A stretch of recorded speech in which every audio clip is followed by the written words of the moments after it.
What's on, it's Jack here again, and today we're going to go through a step-by-step guide on how to sell on Amazon Australia if you're an Aussie. So I've done a few videos on Amazon Australia before, but this one is going to be more of an in-depth guide, so it might be a bit of a longer video, but it's basically everything you need to know, all the steps that you need to know to get started selling on Amazon Australia. Now, you don't have to be experienced in selling online, you don't have to be experienced on Amazon to follow along with this video. It's basically just step-by-step guide for you guys and to basically let you know what you need to get started. Now, I do have another video on Amazon about the costs and what you need to get started. I'm not going to cover the costs in this. This is just basically the steps on what you need to do. Now, if you want to look at the costs in selling on Amazon, check out that video that I've posted on there. Otherwise, you can check out the Amazon Seller Excellence course, which is going to be the first link down below. But let's get right into this one. So, how to start selling on Amazon Australia for Aussies, it's a step-by-step guide. So before we get started, if you're a brand newbie, if this is the first video that you've seen, you're not going to know what Amazon FBA is. So what is Amazon FBA? So all Amazon FBA is basically the general part of it is getting a cheap product into Amazon. So most of the time it's from China, getting a cheap product into Amazon, shipping it to the Amazon Fulfillment Center and having it fulfilled by Amazon. So that's what FBA stands for, is Fulfillment by Amazon. So it basically takes out all the legwork of you, the seller, from basically packaging it and sending it away to the customers. All you're doing is sending it to the fulfillment center, and they handle the rest from there, all the customer services and everything. So that's what Fulfillment by Amazon is. And obviously, yes, you pay a fee per unit that you sell for Amazon to do this for you. All right, now, step one is to find a good product to sell. Now, before you get started with anything, creating any account or anything like that, you need to find a good product that you know is actually going to sell when it comes to selling on Amazon. If you get a whole bunch of units in, a whole bunch of these products into Amazon, it's not just going to sell. It's not as easy as just finding a product that you like and putting it up there and it's just going to sell and you're going to make money. No, there's a step-by-step strategy to it, and there's actually guidelines that you need to abide by to actually make money and create a business and be profitable in selling on Amazon. So a few things to note here. At the start, you can't use Jungle Scout to do your product research on Amazon Australia. Jungle Scout's just a software to do product research on the American site, but you can't use it. It's not valid for the Australian site. So basically, the ways that you can do product research is to use the eBay bestsellers list and to use Amazon Australia's best new release list, which I cover in another video. But that's one way to do it. Next thing is to choose a niche or a category. So some good guidelines to abide by is to, because you want to build a brand, you have to sort of choose, once you've got your first product there, you have to sort of have an idea in mind for what niche or what category you want to sell in. And let's just say if you find a really good kitchen product, my advice is to stick with the kitchen category. Let's just say if you go for tableware, the best thing to do from there is to stick with the tableware niche or the tableware category. Or let's just say if you go for, a certain type of napkin or something, it's the best thing to do is to stay with that niche, so you can actually build a brand and people will know you for that certain niche. So which brings me to my next point is to the aim is to build a brand. So it's not just the aim isn't just to put out random products and just sell a whole bunch of random products. Now, while you can do that, if you want to sustain it as an actual business model, and if you want to actually build a brand and build a profitable business out of it, you need to aim to build that category, build that niche, and build that brand. The next thing here is coming to the checklist, and this is basically just a simplified version of what I have in the course, and this is just basically a checklist to abide by when you're looking for products. So you want to make sure that it's small and light, reason being, which I'll get to in a second. You want to make sure that it's cheap to ship and that it's got high demand. So the way you find out that it's high demand is to go to the eBay bestsellers list or go to the Amazon Australia best new release list, and they're going to basically show you all the products that are actually selling really, really well, so you know that there's going to be demand for it. And the good thing about Amazon Australia at the moment is that there's not a lot of competition out there, so you can launch a product in a lot of categories. At the time of recording in this video, you can launch a product in a number of different categories, and you're most likely going to make not sales straight away, but you're going to, there's like the opportunity for land grab is absolutely massive, when it comes to Amazon Australia. So make sure that it's high demand, make sure that it's cheap to source. We'll get into sourcing it in a second. And you make sure there's a good profit margin. Now, you can actually check the profit margin for Amazon products there's an Amazon profitability calculator. It'll only work on the US version, but I still use a US version, and you get the product code, which comes on the link for when you search for it. So let's just say if you were searching for a napkin, get the link there. There'll be a little product code. You put that into the profitability calculator. Then you type in the item price and you type in how much it sources for, which you'll find, which I'll show you on Alibaba in a second. And then you just want to make sure that it has a good profit margin as well. So anywhere from around $8 to $15 is a good profit margin. I wouldn't go for a product that's sort of under $8 because you're just not going to make enough profit and you're not going to make enough money. You know, let's just say even if you get like 500 units in, your profit's going to be really, really low, and you will notice the difference. If you sell 300 units worth of $8 items or $8 profit items, and you sell 300 units worth of $15 profit items, you'll notice a massive difference in the long run. Now, the next thing here is to make sure that it's not seasonal either. So you see, so at the moment in Australia, it's winter. Now, a lot of good products that are selling really well at the moment are ski goggles. Now, you might look at the numbers of that, and you might look on the new release list and say, hey, there's not many people here selling this. You have to remember that, you know, it's winter here. There's going to be a whole big influx of people buying winter gear. So when it comes to summer, the sales are going to die down. And it's the same with things like pool toys, especially in Australia. All the summer items are really, really popular, but they die down a lot. Not as many people going, you know, swimming or going to the beach or anything like that. So you have to make sure that it's not seasonal, so you can actually sell your item all year round, unless you want to take advantage of this seasonal stuff and you know what you're doing. Then by all means go ahead, but my personal opinion is to not go for seasonal items, so you can sell your item all year round. If you have a high demand for a product all year round, then there's no reason for it to fluctuate at all. The next thing is to make sure that it's not trademarked or patented. So let's just say if you're selling a charcoal toothbrush, make sure that you're not selling this exact same one as what Colgate is selling and have a big lawsuit on your hands. Make sure that you're not selling an item that's been trademarked already. Now, I have a video on how to do that as well, so you can actually check that one out. It's already on my channel on how to check if your product that you're selling is trademarked or patented. So make sure of that as well. So that's pretty much the whole checklist. Now, the next thing, which is a main thing for Aussies, is going to be create a company. Now, you might have heard some people say, if they're American, they might have heard people say that you need to form an LLC. This is the Australian, this is the Aussie version of that, is creating a company. So if you ever hear of someone in America saying, hey, you need to create an LLC, this is all the Aussie equivalent. It's just creating a company. So I did mine through easycompanies.com.au. I created a proprietary limited company. Basically, the reason you need to create a proprietary limited company is so you can basically name your company one thing, but if you want to change your seller name down the track and you want to trade under a different name, you can do that. If you don't make a proprietary limited, you have to have the same seller name as what your company name is, and it makes it very restrictive of your company.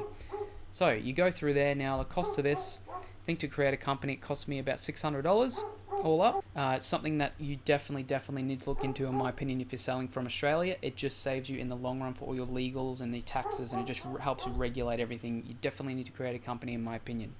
Next thing you need to do is to set up a business bank account through your bank. Now, I've set mine up, and it's very, very easy to set up, and it only costs me $10 per month, and you have a certain limit on transactions and everything like that, but you've got no limit on sort of like your money coming in and whatnot. So very cheap to do, and it helps regulate for all your taxes and everything as well. It just helps to keep everything in line. The next thing here is to set up your Amazon seller account.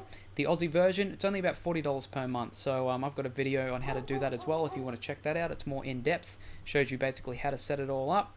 But you have to basically, in order to sell things on Amazon, you need a Amazon seller account.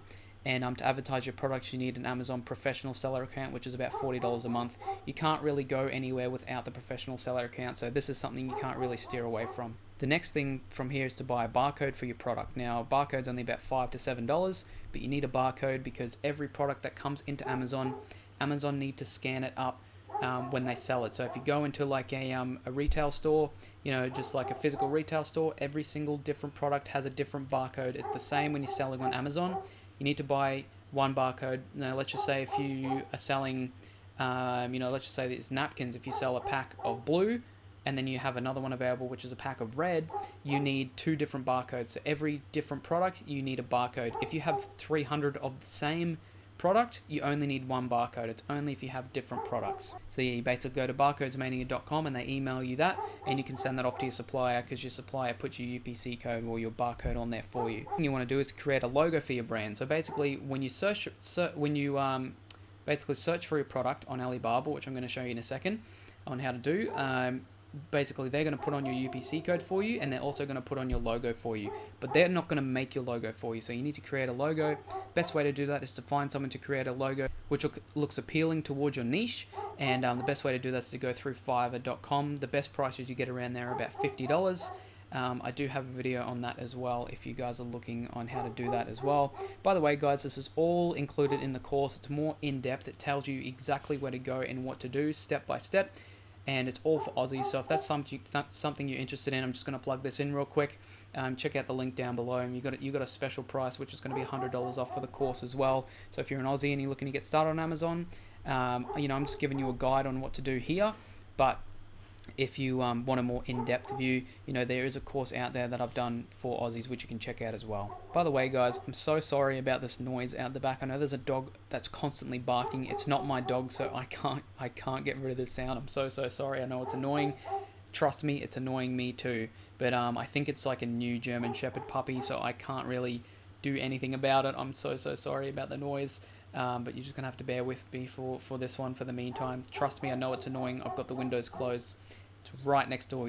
I know you can hear it. It's annoying for me too. I'm so sorry. Next thing that we're going to do is source your product from a trusted supplier. And the way to do this is I always use a website called Alibaba.com, and they have all your Chinese suppliers. So let's just say we're using napkins as another product example. So you want to make sure that you check out more than one supplier. Now let's just say if you want to find some really nice gold napkins and you found one supplier that has a really decent price on it, don't stop there. You want to make sure that you have at least 4 or 5 other suppliers that you can get prices from. And again, I have a video on my YouTube which goes in depth on how to do this and how to contact suppliers and how to negotiate as well. So make sure to check that out if you want an in-depth view of that. Next thing you want to make sure is that there's trade assurance, which means you can pay through Alibaba. If they don't have trade assurance, don't go for the product at all, because trade assurance basically guarantees you if anything happens to your order, you'll get your money back through Alibaba. And gold supply just means they're a trusted supplier through the site. Now, let's just say you contact 4 or 5 different suppliers. They've given you prices. Don't stick with the first price they've given you. Make sure you negotiate as much as you can with your shipping, with your product price, with your logo printing, with your UPC, printing and packaging. Make sure you negotiate everything that you can to get the cheapest price you can, because a lot of the time you can negotiate.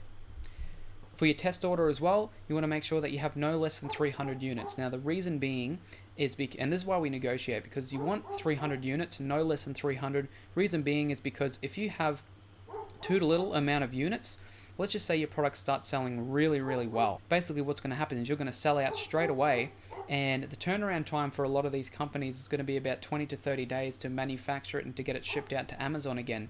If you're out of stock for 20 to 30 days, your seller's rank is going to go right down on Amazon, and it's all because you haven't had enough units in. So I wouldn't go any less than 300 units. If you've got the money there, go for 500 units, because if they sell really fast, you're safe, and it's not going to be too costly if you have the worst end of the spectrum and you're not selling at all. But that's obviously why you make sure you do your product research correctly, but that's why I wouldn't go for any less than 300 units.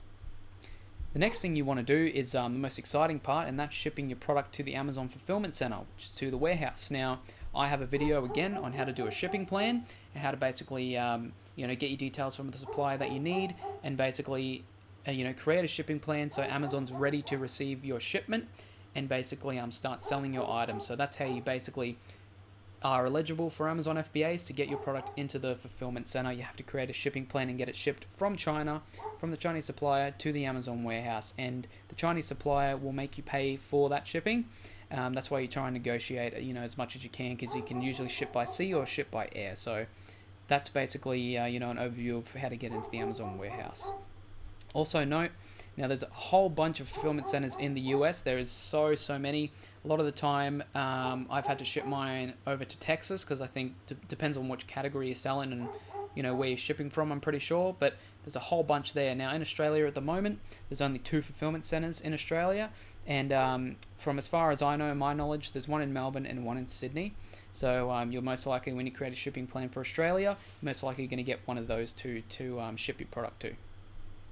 Next thing you want to do is to list your product on Amazon. Now, This is basically usually you do a simple version before you get your product in, and then once your product's into Amazon, that's when you want to make it have nice photos, and you want to optimize your keywords, and you want to have descriptive bullet points, and then an appealing title as well. So you want to make your listing. So basically what you do there is you look at your competition, and you get ideas from them, make it very, very similar, but obviously make it more appealing as well.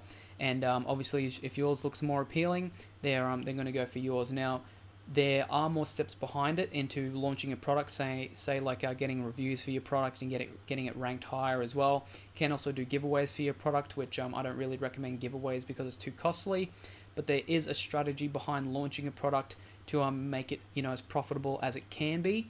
Like I said, I go through all this stuff in the course, so it's a step-by-step guide if you guys are interested. Again, links down below for that one as well. But this is basically the steps you need to know, just the simple steps on listing it on Amazon.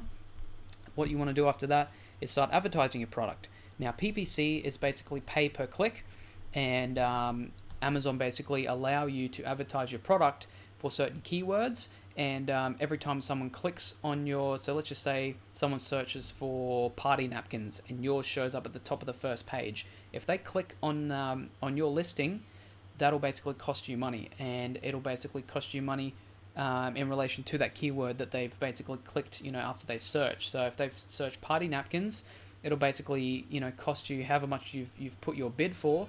It'll basically cost you that much, and you can set a cap each day for how much you want to spend. And basically what I would do first, if you don't know what to do, basically start with an automatic PPC campaign. That's where Amazon chooses the keywords for you. Let's just say you run that for a week. You basically only want to spend $5 a day, run it for a week, and then after that you can check the results. You can actually pull all that data in a spreadsheet to see what keywords have been the most profitable and which ones haven't been profitable at all. Then after a week, you can actually switch to a manual campaign, and then let's just say you go through and you find out all the keywords that are really profitable. You can actually switch to a manual, choose all those profitable keywords, and then you can actually get rid of the ones that aren't profitable. And that's how you can. Whoops, didn't want to open iTunes. And that's how you can really double down on your PPC campaigns, is when you can start choosing your own keywords. That's where you really start making a lot of money, is through the advertisement. And then after that, what you want to do is optimize your listing and scale your business. So through your Amazon PPC, through your photos, and through your listing and whatnot, you want to see what's working well for your listing. Then you want to optimize it, and you want to grow. So basically, over time, you're going to slowly, you'll start off in the bottom here. Start off in the bottom, slowly rise. That's if you do your launch correctly, and that's if you have a good product. You'll slowly rise. You'll get more reviews, you get more sales, you'll be on the first page, even quicker. And then you just basically want to optimize from there. And then, from there, let's just say you order 300 units in. If they sell really well and you make a profit, then you can order 500, and then you can order 1,000, and then 1,500. And then you start slowly, you get to the point where you make $1,000, $3,000, $5,000, and then you can even scale it to $10,000 per month, and that's in profit.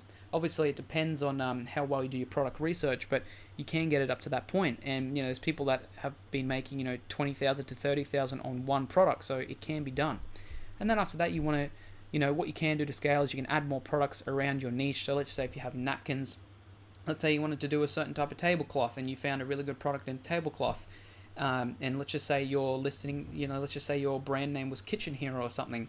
You can actually, since you've created that brand, there's going to be a whole lot of people, buying napkins from Kitchen Hero, and then they're going to find this tablecloth and they're going to say, hey, Kitchen Hero is really good. I've bought their napkins, or, Kitchen Hero looks like a really good brand. I'm going to buy this tablecloth to go along with it. That's why you create a brand as well.